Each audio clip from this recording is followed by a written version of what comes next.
Hi, in this video I'm going to show you how you can use the technology called Smart DNS and how Smart DNS works.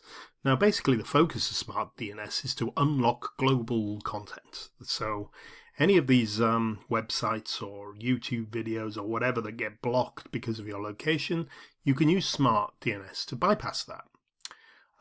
And it doesn't sacrifice connection speed.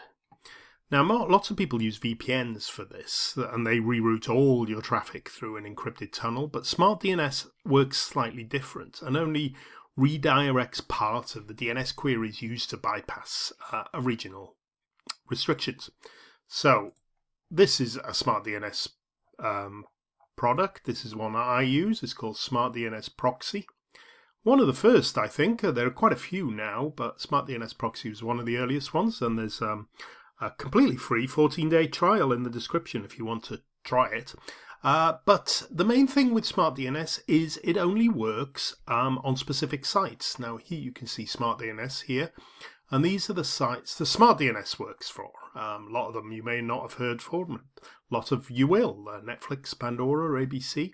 I primarily use Smart DNS to watch BBC iPlayer, which is blocked, of course, to only UK users. So if you're not in the UK, you can't watch BBC iPlayer. But I use Smart DNS Proxy to do that. So that's Smart DNS Proxy. We'll come back to how you configure it in a second. First, how does Smart DNS work? Right. Okay. So very simply, it starts with a DNS request. Your device, which you have configured Smart DNS Proxy on, will send a domain name resolution, that's DNS, request to your DNS server. Now you configure your DNS server to be a Smart DNS one.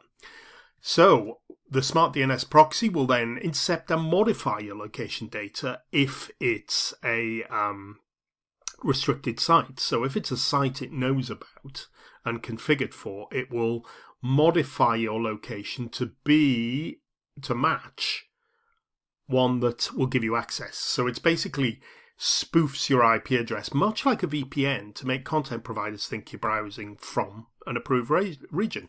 And ultimately, you'll get access to the content. You won't have the speed loss either that you might get with a VPN server. Let me just show you in a graphic here.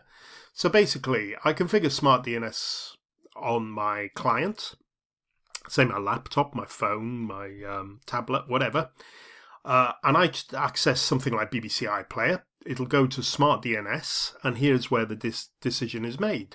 Because BBC iPlayer restricts access based on location and it's configured, it will route this traffic through a proxy in a location that is allowed to access BBC iPlayer. And then here's BBC iPlayer, which will talk directly through the proxy, and you'll be able to watch it. Okay, so this proxy might be in, if for BBC iPlayer, it'll be in UK. If it was ABC, NBC or something like that, the US version, it could be in the US and so on.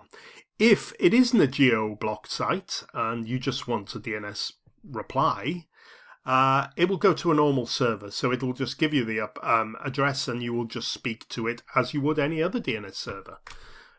So that's all there is to it, really. When you configure your computer with a Smart DNS proxy, it only works on these sites. So in the case of Smart DNS proxy, it's any of these you've configured. Now you can configure them to different locations, because obviously something like Netflix you can have in lots of different regions. So you can just configure your particular setup, which is associated with your account. Let me show you quickly.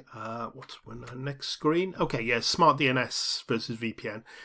Some of the options. Now, a VPN can do the same, but the advantages really of a Smart DNS are they have faster speed. There's no overhead due to the encryption. It's easier setup. You don't need to install any software whatsoever to configure Smart DNS. Now, let me just show you quickly how you can configure Smart DNS. This is on a laptop. You can see here, all I have to do is to go to the network properties of my Wi-Fi. Go to properties, and there's instructions for all this. It might sound a bit complicated, but it really isn't. You go to Internet Protocol version and click the properties, and here you change your DNS server to a Smart DNS one. So you create the account and they'll tell you a list of DNS servers you can use. You bung one in there and that's it.